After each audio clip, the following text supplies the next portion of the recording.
Let's start with a question. At the end of your workday, do you ever look back and feel that you were busy all day, but didn't actually move the needle on what truly matters? You were at your desk. You answered emails. You hopped on calls. You put out small fires. But that one big project, that skill you wanted to learn, that creative idea that could change things for you, it's still sitting there. You might have put in 8 hours, but you only got about 2 hours of real, meaningful work done. If you're nodding your head, I want you to know something. This is not a personal failure. This is what happens to almost everyone in our modern world. Our brains are up against a system that is perfectly designed to break our focus. Every ping, every notification, every quick check is a tiny crack in your concentration. By the end of the day, your focus is shattered. You're mentally exhausted, but you haven't done the deep work that actually moves you forward. This is the problem that Cal Newport's book, Deep Work, solves. Newport is a computer science professor who studies how we work. And he makes a powerful argument. In today's economy, the ability to focus without distraction on a demanding task is becoming rare. And because it's rare, it's incredibly valuable. He calls this skill the superpower of the 21st century. So, how do we build this superpower? Newport gives us 4 rules. 4 practical, step-by-step pillars to reconstruct your ability to do deep work. Let's walk through each one. Rule number 1, work deeply, build your focus ritual. This is the foundation. You can't just will yourself into deep focus. You need structure. You need a system. Newport says you have to choose a deep work philosophy, a style that fits your life. He outlines 4 main styles. The monastic style, this is like a spiritual retreat for your work. You eliminate all shallow obligations for long periods to focus on one thing. Think of a writer disappearing to a cabin to finish a novel. It's powerful, but not practical for most jobs. The bimodal style, here, you split your time. You might take 1 full day a week, or 1 week a month, and go into a monastic deep work mode. The rest of the time, you handle your regular work. This is great for people who can block out large chunks. The rhythmic style, this is the most practical method for most of us. It's about building a daily habit. You commit to a deep work block at the same time every single workday. For example, from 8 a.m. to 10 a.m., no matter what, that's your focus time. The consistency trains your brain to expect and enter a focused state. It becomes automatic, like brushing your teeth. The journalistic style, this is the most advanced. You switch into deep work mode whenever you find a spare hour in your day, like a journalist writing a story between interviews. This requires serious mental discipline. For almost everyone starting out, the rhythmic style is the way to go. It's sustainable and reliable. Your detailed action step for Rule 1, don't overcomplicate it. Tonight, open your calendar for tomorrow. Find a 90-minute block. If you're a morning person, maybe 8 to 9:30 a.m. If you're an afternoon person, maybe 2 to 3:30 p.m. Block it off. Label it deep work, do not schedule. Treat this time as a sacred, non-negotiable meeting with your most important work. Now, to make this block effective, you need a pre-focus ritual. 5 minutes before your block starts, do this sequence: physically tidy your workspace. Close every single computer tab and program not related to your deep work task. Put your phone on silent mode, not vibrate, silent.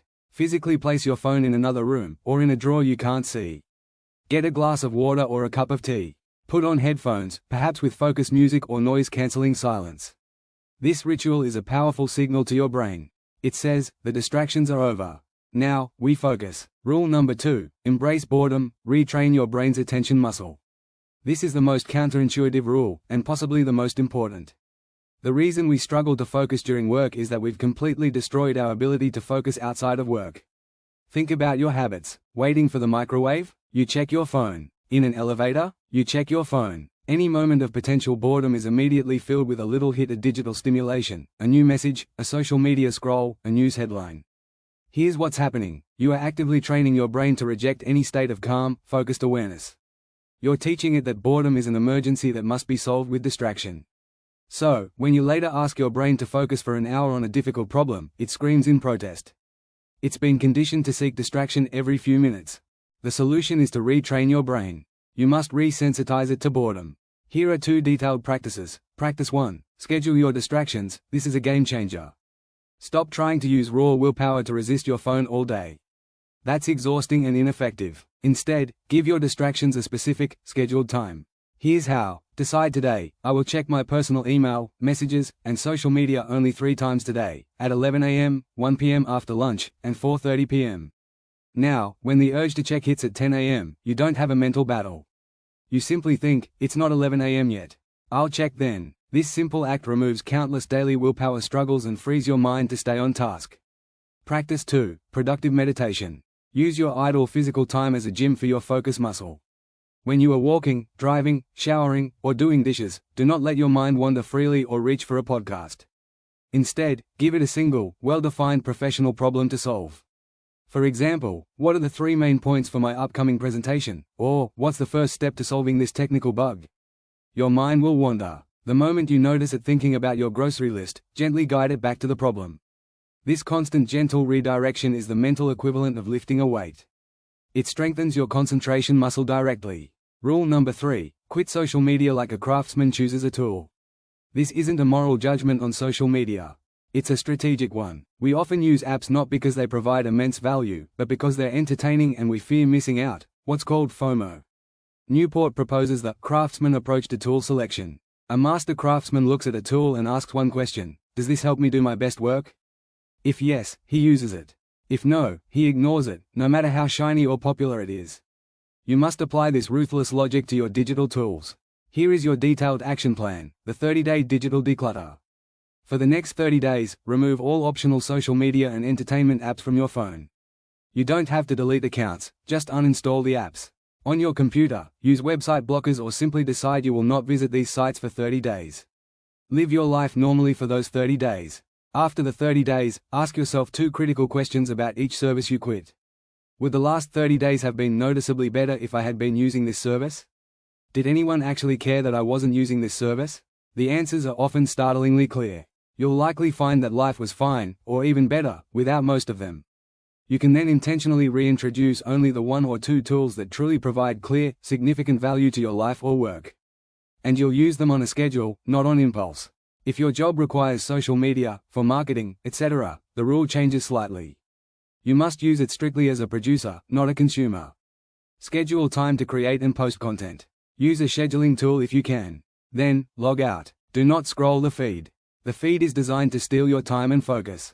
Rule number 4. Drain the shallows, ruthlessly protect your deep work time. Deep work can only exist if you actively eliminate shallow work. Shallow work is non-cognitively demanding, logistical tasks, often done while distracted. They are easy to replicate and don't create much new value. Examples are most email, most meetings, routine paperwork, and browsing the web without a clear purpose. Shallow work is a double danger. First, it consumes your precious time. Second, its frantic, fragmented nature permanently reduces your brain's capacity for deep concentration. You must become a guardian of your time and attention. Here's how, in detail. Strategy 1. Time block your entire workday. At the start of each day, take a sheet of paper or a digital calendar and divide your work hours into 30 or 60-minute blocks. Assign a specific task to each block. 9 o'clock to 11 a.m., deep work, finish project proposal draft. 11 o'clock to 11:30 a.m., shallow work, process email. 1 o'clock to 2 p.m., meeting, team sync. 2 o'clock to 3:30 p.m., deep work, learn new software feature. This practice, called time blocking, forces you to be intentional. It makes you see how much time shallow tasks truly take. It also prevents the entire day from being swallowed by shallow reactivity. Strategy 2. Make shallow work inconvenient. Add friction to your shallow habits. If checking email is too easy, you'll do it constantly. Log out of your email client after each scheduled check. Delete social media apps from your phone so checking requires a deliberate browser login. Keep your phone in a different room while in deep work mode. These small barriers force a moment of conscious thought. Is this worth the effort right now? Most of the time, the answer will be no. Strategy 3. Become slightly harder to reach. You do not owe everyone your immediate attention. To protect your deep work, you must control how people can access you. Set an informative email autoresponder. Thank you for your message. I check and respond to emails twice daily, at 11 a.m. and 4 p.m. For urgent matters, please call my phone. Before accepting a meeting, ask for a clear agenda. If there isn't one, suggest resolving it via email. Batch your communication. Instead of replying to messages throughout the day, do it all in 1 or 2 scheduled shallow work blocks. This isn't being rude, it's being professional. It communicates that your deep work time is valuable and protected. Conclude with a motivating, empowering summary. So, let's bring it all together. To master deep work and build that superpower of focus, build a ritual, choose the Rhythmic style. Book a daily, sacred deep work block and start it with a pre-focus ritual. Train your brain, embrace boredom. Schedule your distractions and practice productive meditation to rebuild your attention span. Be a digital craftsman. Do the 30-day digital declutter. Keep only the tools that serve your core goals, and use them with intention, not impulse. Protect your time. Drain the shallows by time blocking your day, adding friction to shallow habits, and becoming strategically harder to interrupt. Start with just Rule 1 this week. Master your first 90-minute block. Next week, add Rule 2 and schedule your phone checks. Build slowly. This isn't about working more. It's about working with profound clarity and purpose on the work that truly matters. It's about ending your day not just tired, but fulfilled, knowing you created something of real value. In a world screaming for your superficial attention, the quiet act of going deep is your most powerful move. If this detailed guide to Cal Newport's deep work helps you, I'd be so grateful if you'd like this video, share it with someone who needs to hear it, and subscribe to the channel. Your support is what allows me to create more content like this. Thank you for investing this time in your own growth. Now, go book that first deep work block. Your future, more focused self will thank you for it. I'll see you in the next video.